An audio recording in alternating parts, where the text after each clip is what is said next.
Assalamualaikum warahmatullahi wabarakatuh. Kami dari kelompok 8 akan mempresentasikan mata kuliah Manajemen Operasional 2, dosen pengampu Bu Pustika Ayuningpuri SE MSIM,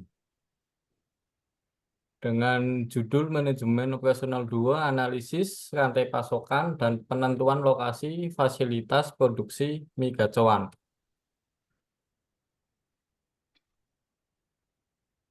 Daftar isi: 1. Anggota kelompok. 2. Latar belakang masalah. 3. Metode penelitian. 4. Hasil penelitian. 5. Pembahasan. 6. Kesimpulan. 7. Rekomendasi. Dan 8. Referensi. Untuk anggota kelompok kami: 1. Hermansyah. 2. Teti Rianto. 3. Alvan Fariki. 4. Muhammad Syah Sabilillah. Latar belakang masalah. Salah satu kriteria perusahaan berhasil adalah perusahaan yang mampu menghubungkan lingkup internal dan eksternalnya dalam satu rantai yang disebut dengan supply chain. Froelich and Westbrook 2001. Penelitian ini berkaitan dengan masalah yang ada di mie gacoan guna mencari tahu apakah persediaan bahan baku sudah terpenuhi di restoran makanan cepat saji ini. Di mie gacoan terdapat banyak pilihan menu makanan dan minuman yang sangat bervariasi dan enak tentunya. Juga harganya terjangkau. Karena itu, banyak konsumen yang memesan makanan setiap harinya. Tetapi seringkali konsumen mendapati pilihan menu makanan atau minuman yang akan mereka pesan habis terjual atau kosong. Padahal mie gacoan menyediakan makanan atau minuman tersebut. Disinilah peran manajemen rantai pasok terhadap persediaan bahan baku mie gacoan. Metode penelitian. Di dalam penelitian ini, penelitian yang digunakan untuk menggunakan penelitian kualitatif. Selain itu, untuk melakukan analisis dalam penelitian ini sendiri menggunakan metode dengan pendekatan analisis deskriptif. Menurut Sugiono 2008.2147, penelitian kualitatif dengan pendekatan analisis deskriptif adalah penelitian yang dilakukan dengan cara melakukan analisis terhadap data-data yang telah terkumpul untuk mendeskripsikan atau menggambarkan dan tanpa bermaksud membuat kesimpulan yang berlaku untuk umum atau generalisasi atas hasil analisis data tersebut. Oleh karena itu, di dalam penelitian kualitatif deskriptif, ini hal terpenting yang harus diperhatikan adalah memperoleh dan mengumpulkan data-data yang berkaitan dengan penelitian agar data tersebut dapat membantu selama proses penelitian dilakukan. Hasil penelitian. Penelitian 1. Penelitian yang dilakukan oleh Mukti dan Abdul 2021 sebelumnya bahwa kualitas pelayanan menghasilkan pengaruh yang positif dan signifikan antara kualitas layanan dengan keputusan pembelian. Sementara hasilnya sebaliknya pada penelitian sebelumnya oleh Ramadhani Muhammad 2020 bahwa menghasilkan tidak adanya pengaruh yang positif dan signifikan antara kualitas layanan dengan keputusan pembelian. Penelitian 2. Penelitian yang dilakukan oleh Pindarti TN M. Ibrahim sebelumnya menghasilkan suatu variabel kualitas produk berpengaruh terhadap keputusan pembelian. Sementara hasil sebaliknya pada penelitian sebelumnya yang dilakukan oleh Nadia Farisa Hasna dan Susanti Wahyuningsih 2020 menghasilkan tidak adanya pengaruh yang positif dan signifikan antara kualitas produk dengan keputusan pembelian. Penelitian 3. Penelitian terdahulu yang dilakukan oleh Urnia Rafael Lempas, Joni R. Tampi N. Olivia F. Walangitan menyatakan bahwa lokasi memiliki pengaruh yang signifikan antara lokasi dan keputusan pembelian. Sementara menunjukkan hasil sebaliknya pada penelitian Cynthia, Debbie, Haris Hermawan, dan Ahmad Isyudin sebelumnya yang menunjukkan hasil tidak adanya pengaruh antara lokasi dengan keputusan pembelian. Cynthia, Debbie, Haris Hermawan, dan Ahmad Isyudin.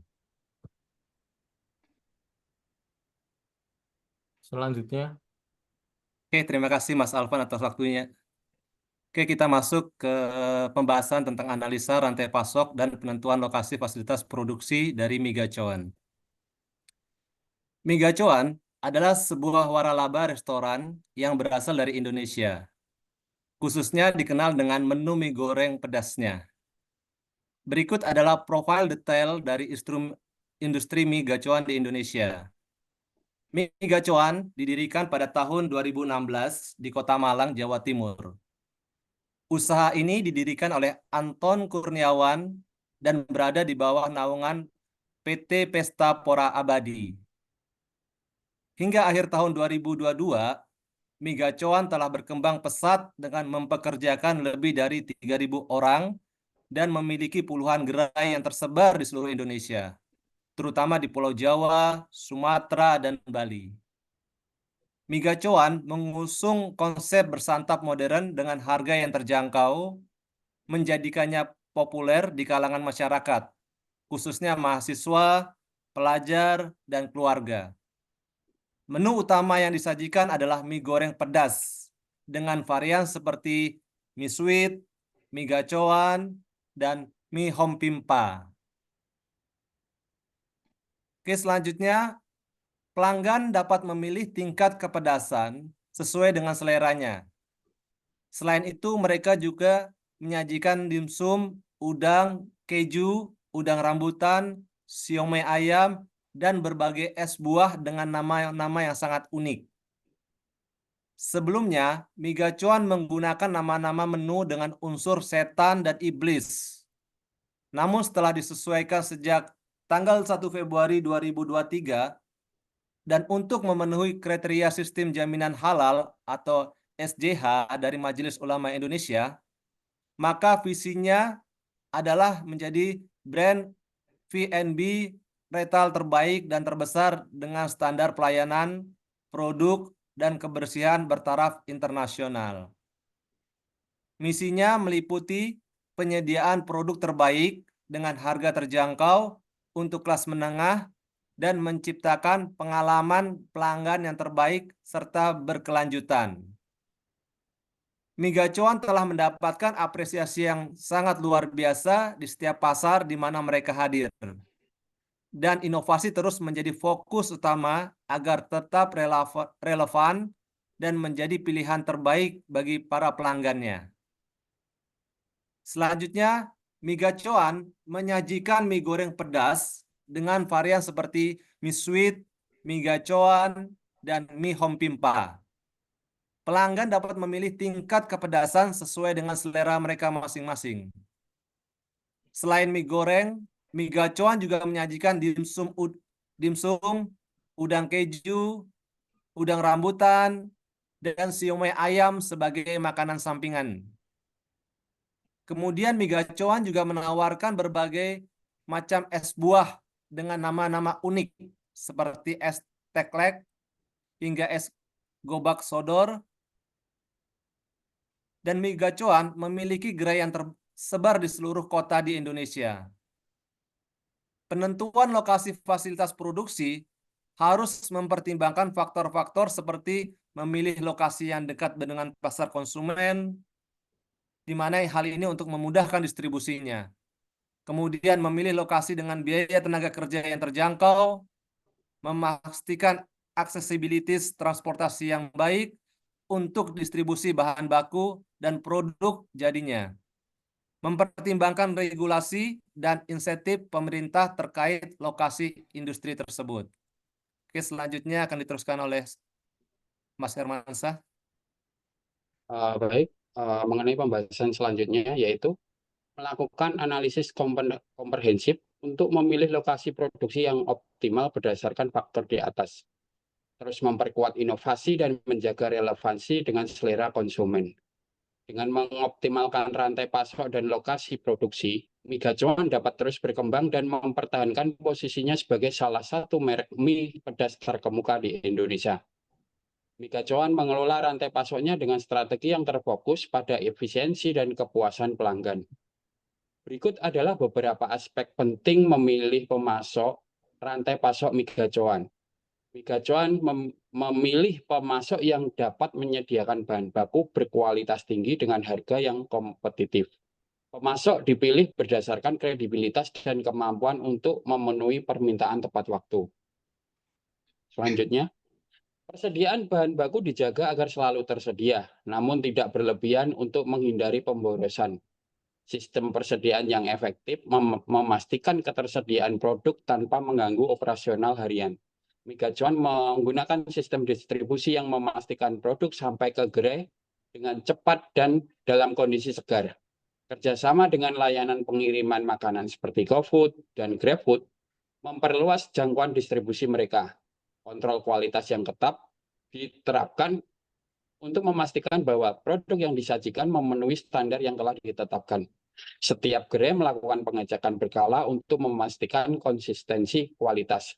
Karyawan diberikan pelatihan yang memadai untuk menangani bahan baku dan proses produksi dengan standar yang tinggi. Pelatihan ini penting untuk mempertahankan kualitas dan kecepatan layanan.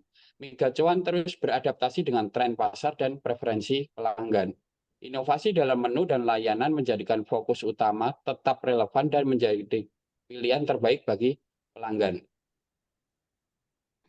Penerapan teknologi informasi dalam manajemen rantai pasok memungkinkan Migacuan untuk memonitor dan mengoptimalisasikan operasional secara real-time.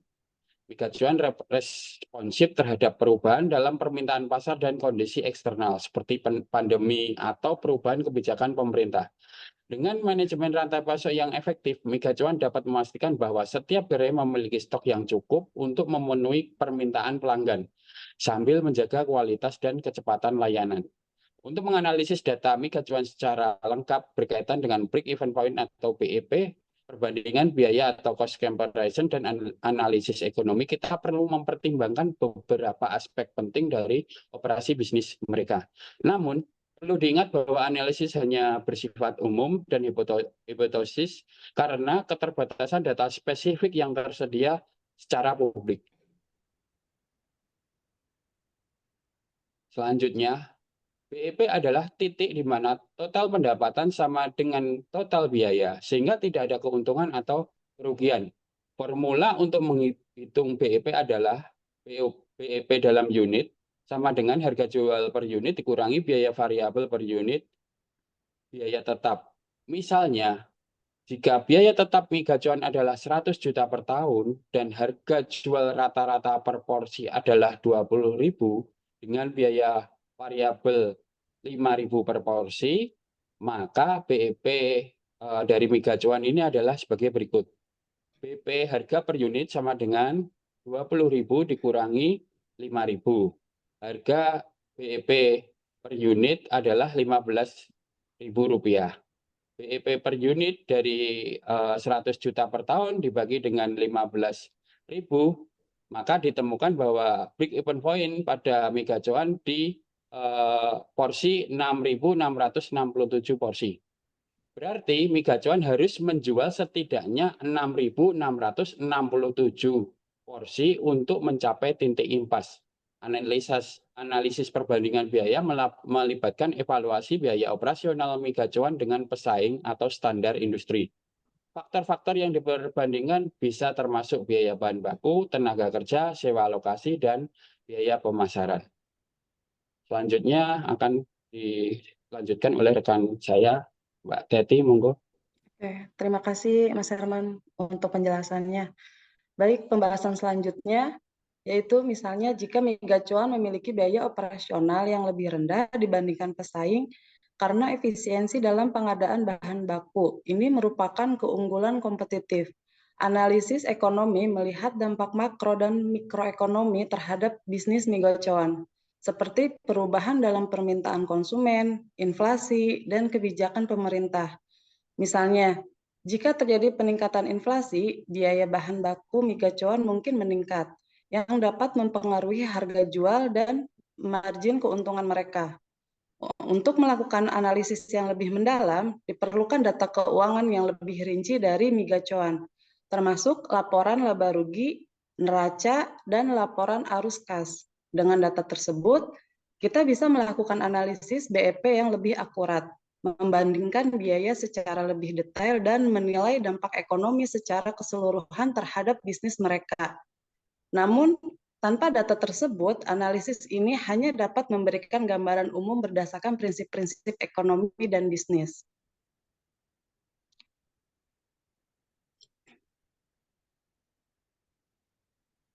Oke, selanjutnya kesimpulan dari penjelasan migacuan ini yaitu setiap perusahaan akan berusaha semaksimal mungkin untuk meningkatkan produktivitas, efisiensi, pelayanan yang mudah, cepat, dan terus mengembangkan produknya supaya tetap unggul dan bertahan di pasar.